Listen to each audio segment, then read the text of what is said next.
Welcome to the first edition of the Greg Colby Show at MillersvilleAthletics.com. For the Marauder Sports Broadcasting Network, I'm Domenic Panza, and as I mentioned, I'm joined by Millersville head football coach Greg Colby.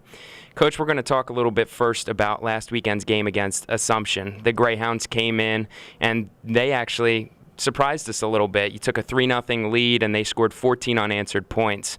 At that point, what were you thinking? Well, I knew we had to play a little bit better defense at the time. We looked good in our first series on both sides of the ball, moved the ball well on offense, ended up with a field goal, which was nice to see from our new kicker, Andrew Kassab. And then our defense played pretty aggressive early and held them on the first drive. But then we backed off just a little bit from our intensity, at least defensively, and gave up some tackles, had some missed tackles for the 2 or 3 series there, and allowed them to move the ball pretty well and score pretty quickly. So a little worried about that, wanted us to get back to that aggressiveness we had early in the game.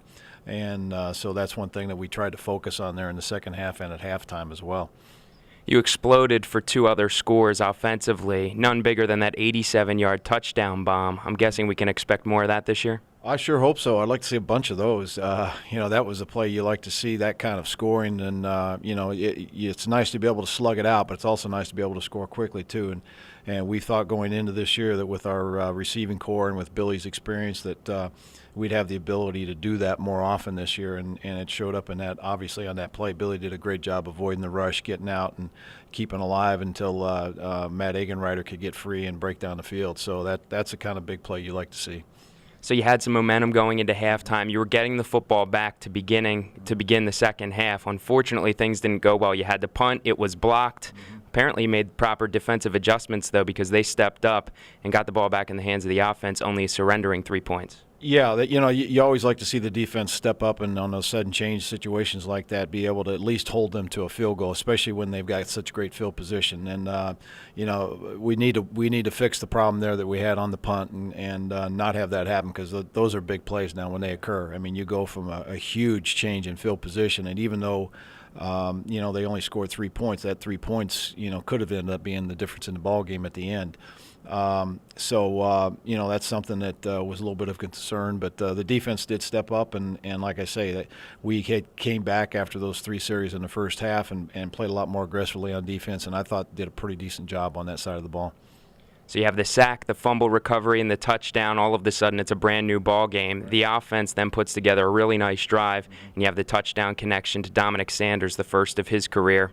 I'm sure that felt good for him, and then the sideline was going nuts. So how were you feeling? Well, I mean, I thought that things were starting to click and go together, and the kids were confident. They came out of the locker room at halftime confident, feeling good about what was going on, and then that just kind of added to that. And it's good to see that happening, because a lot of times when you're trying to get the program going back in the right direction, you have some ups and downs, and you don't respond from the downs like you should, and we did on Saturday. And that was one of the real bright spots in the game.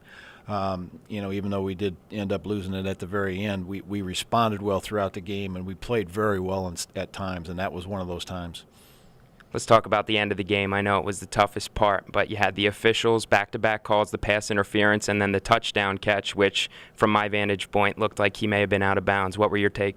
Well, again, I couldn't see from where I was, and so I had to believe that he did catch the ball on film. It's a little tough to see as well, because it is as far away from the film as you can get. So you got to trust that they made a good call, and it is a close call. And in a game like that that's close, those things are going to go one way or the other, and you hope they go your way. It didn't Saturday. The pass interference, it probably was. But we got away with one earlier in the game too, in fact on the series before, where we held them to a field goal. So, you get those calls and you lose those calls. And I tell our guys, we can't depend on those calls either way, either against us or for us. We have to eliminate mistakes, and having a pass interference is one of those mistakes. But, again, we should have been in a position where that wasn't that big of a play for the game, and it was. And we need to improve enough to where a single play doesn't make the difference in a game. That being said, our kids fought hard right down to the very end, and we lost to a good football team. Assumption is a good football team. They came within one game last year of winning their conference, and we had a close ball game with him last year as well. So, and they had 22 starters back. So I don't feel too bad about the result. I do, but I feel good about where we are as a football team right now, and I think good things are coming.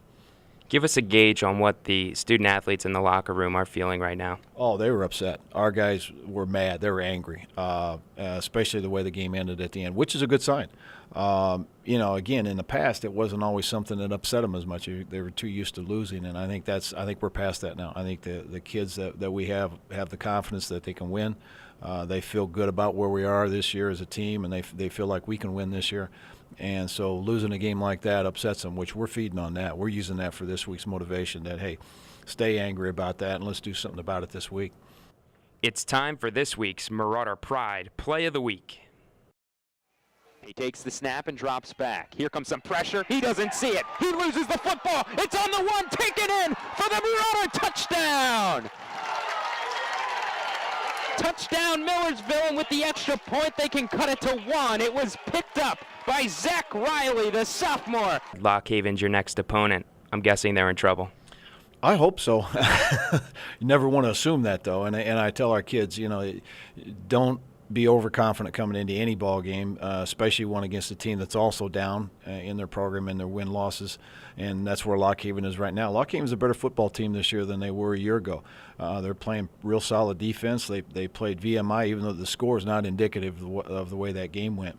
They're a little bit all over the board in terms of their offensive scheme. You're not sure what they're going to do each game, but it looks like they settled into a philosophy and a scheme this past week, and it's a pretty good one. It's a solid one, and it's one that we have to do a good job to defend it, and we've got to be able to move the ball better on offense, especially early in the game. We've got to establish our run game, which is probably the one thing that we didn't have this past week that we needed. We needed a more consistent run game. So we're going to have to put together a good scheme on both offense and defense, and we're going to have to play well to win this ball game.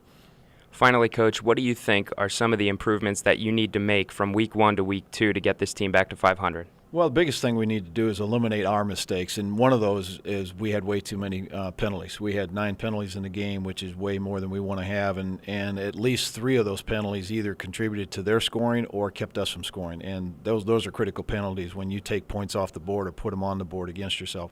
So we've got to eliminate that, be more disciplined in a couple areas there.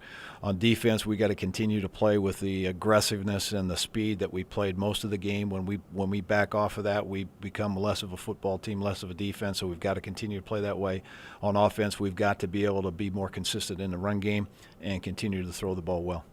Okay, thank you, Coach. This has been the Greg Colby Show. Week 1 is over. Millersville will look to get back to 500 on Saturday at 1 o'clock. You can see and watch all the action at MillersvilleAthletics.com. For the Marauder Sports Broadcasting Network, I'm Domenic Panza.